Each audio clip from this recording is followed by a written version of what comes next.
Let us discuss about batteries. The batteries can be classified as a primary cell and a secondary cell. Of course, let us include fuel cell also. Now, primary cell where we have got dry cell, mercury cells, etc. And under secondary cell, we will be discussing the lead storage and nickel cadmium rechargeable batteries or secondary cells.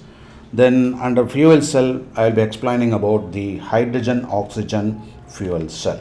Okay, right. Now let us initiate the primary cell, that is dry cell.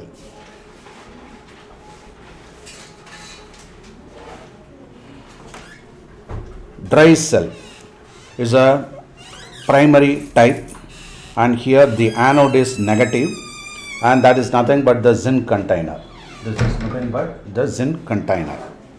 And we have got cathode, then that is positive, which is nothing but graphite rod, and we have got electrolyte. So the electrolyte is nothing but the mixture of manganese oxide, and there will be some carbon, dust or carbon powders. Then there is the paste of ammonium chloride, NH4Cl, ammonium chloride, then zinc chloride. Then its value of E naught cell means cell EMF, standard cell EMF, that is cell EMF at standard state is equal to it is in the range of 1.25 to 1.5 volt. So this is about dry cell.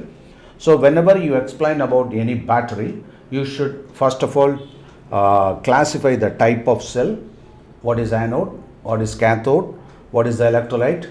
Sometimes you have to mention about the electrolytic bath, the nature of electrolytic bath, and what is the cell value, cell EMF, it's called cell EMF. Then we need to explain the electrodic reactions.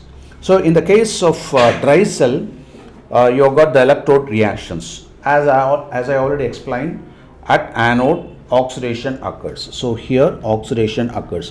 What do you mean by oxidation? De-electronation is oxidation, removal of electron. So from zinc, the two electrons are removed, and that is why it undergoes oxidation at anode. At cathode, what occurs? Reduction occurs. What do you mean by reduction? Addition of electron. So here, first thing, here ammonia that reacts with the zinc salt, that is zinc ion, Zn2+, zinc cation, to give a complex salt. So it is a complex cation that is called tetramine zinc 2. Okay, this is a complex salt, and along with that, that is a reduction reaction. As I already explained, this is electronation, addition of electron. So you have got manganese oxide plus ammonium salt. We have already introduced ammonium salt there. So you have got 2 moles of ammonium ion, and that combines with electron so that it forms manganese hydroxy oxide. Okay, plus you have got ammonia. So the ammonia is released. So this is the dry cell electrode reaction. And then let us talk about the mercury cell. Mercury cell is nothing but the primary cell, and here you have got the anode, and the anode is nothing but it's the negative electrode. So zinc Hg. Usually mercury can combine with metals to form amalgam. So if it is combining with zinc, it is called zinc amalgam, Zn Hg amalgam. Then you have got cathode. The cathode is positive here. So it is a mixture, it is a paste of, that is HgO, mercury oxide. Actually this is mercury 2 oxide, because O2 minus Hg2 plus. So mercuric oxide, or you can call it mercury 2 oxide plus carbon powder. So it is made as a paste, and that is made as a cathode. And here the electrolyte is the paste of potassium hydroxide and zinc oxide. Okay, so here the cell EMF, standard cell EMF value is 1.35 volt. And let us explain about the electrodic reaction. So in mercury cell electrode reactions, it contain anodic reaction and cathodic reaction. At anode, zinc amalgam, okay. So here it combines with 2 moles of hydroxide anion to give zinc oxide plus H2O plus 2E. So as we have already explained, it undergoes oxidation being anode, so removal of 2 electron takes place. And here cathode, at cathode reduction occurs, so reduction can be represented by H. So addition of electron. So you can have here addition of electron, that is mercury 2 oxide plus water plus 2 electron, so that it gives mercury plus 2 moles of hydroxide anion. Okay. So this is the electrodic reaction. Actually, these two can be combined to get a cell reaction also.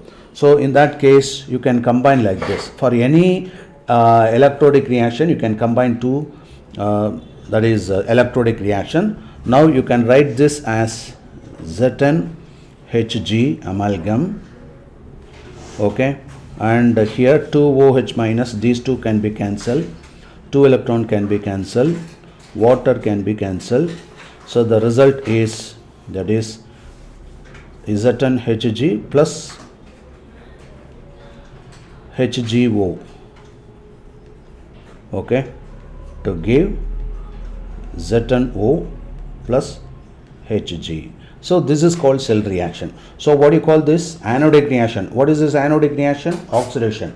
What is this? This is cathodic reaction. By combining these, you are able to get the cell reaction. Do you understand this? So what is cell reaction? It is the combination of anodic oxidation and cathodic reduction, and make sure that the electrons involved should be thoroughly cancelled. In such a way, it should be balanced. So do you understand this? So this is regarding mercury cell electrode reaction. Now let me move to the next type, that is lead storage battery. So this is of secondary type. So previously we were discussing primary type. Now we are discussing about the secondary cell. Here the anode, that is negative, that is lead, cathode positive, so Pb plus PbO2. So electrolyte is sulfuric acid, and here 38% weight by volume, that is the concentration of sulfuric acid, and its density is nothing but mass by volume, 1.30 gram per ml, and its value, usually we used to combine 6 cells here. So each cell has got the cellium of 2 volt. So by combining this, you are able to get 6 into 2 volts, that is 12 volts. So this is lead storage battery. And let us talk about the lead battery electrodic reactions. So here you have got anode and cathode. At anode, what is that? Oxidation occurs. At cathode, reduction occurs. This you should never forget. So here de-electronation takes place. By combining lead and the sulfate anion, you are able to get PbSO4, lead sulfate plus 2 electron. And here at cathode, reduction takes place. It means addition of electron. So lead oxide plus sulfate anion, 4H plus 2E gives PbSO4 and then 2H2O. As I already explained, it should be cancelled so that we can get the electrons involved should be cancelled. Okay, you can combine suitably and to obtain cell reactions. Okay, can you do that cell reaction? You can also try, right? Okay, then nickel cadmium secondary cell. So here the anode is cadmium, it's a secondary cell. Cathode is nickel oxide. Electrolyte is moist KOH, that is potassium hydroxide, duly wet by water, and its value is 1.4 volt. Then the electrodic reactions, cadmium as a solid form combined with 2 hydroxyl ions to give cadmium hydroxide with the removal of 2 electrons. So removal of 2 electron means oxidation, and here addition of electrons, so it is reduction. So nickel oxide combined with the 2 electrons and water to give nickel hydroxide plus 2 moles of hydroxyl anion. As I already explained, you can do the same thing. You can cancel the 2 electrons and simply combine, and the opposite moles can be cancelled out. Okay, so finally you can arrive at the what? The cell reaction. For each cell we can write down the cell reaction also. Okay, And finally, let me explain about the fuel cell. The anode is porous carbon, and that is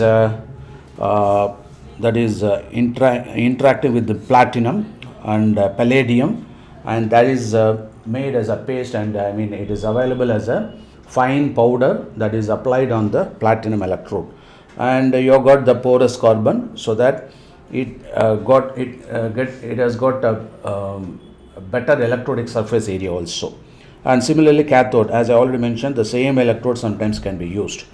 And here the electrolyte is concentrated sodium hydroxide at a particular concentration, and the cell EMF value is a 0.09 volt. So when we look at the fuel cell electrode reaction, anode where oxidation takes place, so removal of 4 electron. At cathode, addition of 4 electron occurs. Okay, so 2 moles of hydrogen combines with 4 moles of hydroxide anion to give 4 moles of water. Similarly, at cathode, that is reduction occurs. Okay, so as I already mentioned, you can combine both these equations or reactions to give the cell reaction. Okay, right.